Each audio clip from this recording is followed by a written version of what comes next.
Hello and welcome to Wednesday's programme. I'm John T. Messer. And I'm Ellie Louise Rinch. Coming up tonight between now and 6:30. Good evening. Up to 500 jobs are under threat in Plymouth after Babcock announced it's reviewing its operation at Devonport Dockyard. In a letter sent to all staff and passed on to ITV News West Country, the company confirms it will be restructuring and cutting costs. Well, for the latest, we can cross to Plymouth and speak to our reporter Claire Manning. Claire, it goes without saying this will be worrying news for the staff there. Yes. Well, let's cross to Westminster now and speak to our political correspondent there, David Wood. David, with the ongoing defence review, this is only going to add to any uncertainty at Devonport Dockyard. That's right. Next tonight, the community of Looe has come together to show its support for the family of a little girl who was killed during last week's heavy snow. Pink ribbons have been put on display across the Cornish village in memory of 7-year-old Maisie Duncan. Her mother has thanked well-wishers and also shared photos of Maisie's twin brother alongside a number of the tributes. Our reporter Nick Smith is in Looe for us this evening. Nick, this is a very tragic story. The community rallying round the family, though. And Nick, some emotional tributes there and more moving words from Maisie's mother today. Well, let's turn to other news in the region now, and the government has promised £2.5 million to repair the A370 between Slapton and Street Gate. It was partially. Meanwhile, a landslide has demolished a number of beach huts near Newquay.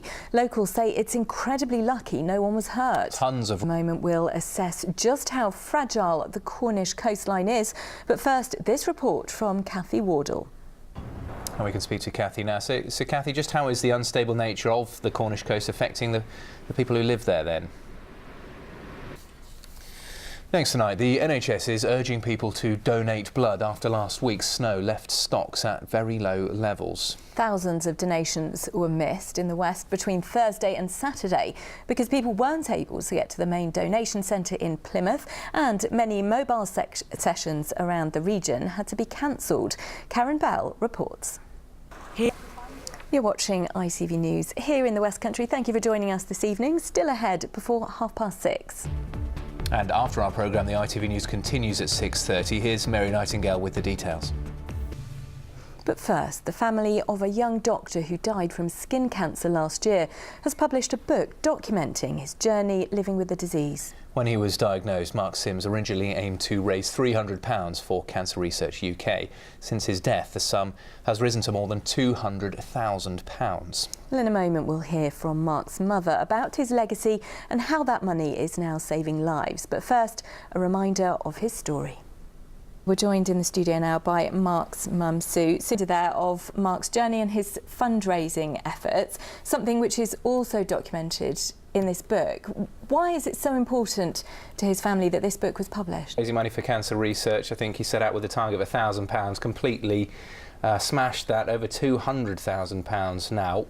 How will that money help other people? Tell us a little bit about the book itself, because this is Mark's journey in his words, really, isn't it?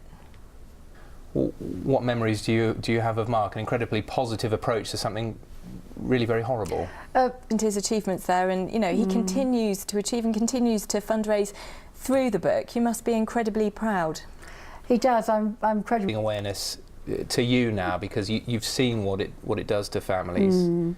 It is something that people are beginning to talk more about, isn't it? A cancer diagnosis. Well, it is an incredibly moving book and an incredibly moving journey. Sue, thanks very much. Let's move on to sport now. And Yeovil Town's hopes of playing at Wembley this season are over after they lost 1-0 at Shrewsbury in the semi-final of the EFL Trophy. The Glovers. Next tonight, a 6-year-old girl from Saltash has been praised by the Prime Minister for her role in an Oscar-winning short film. The silent certainly has congratulations again to Maisie. Now, an exhibition showing the final days of the Titanic has opened at Falmouth's National Maritime Museum.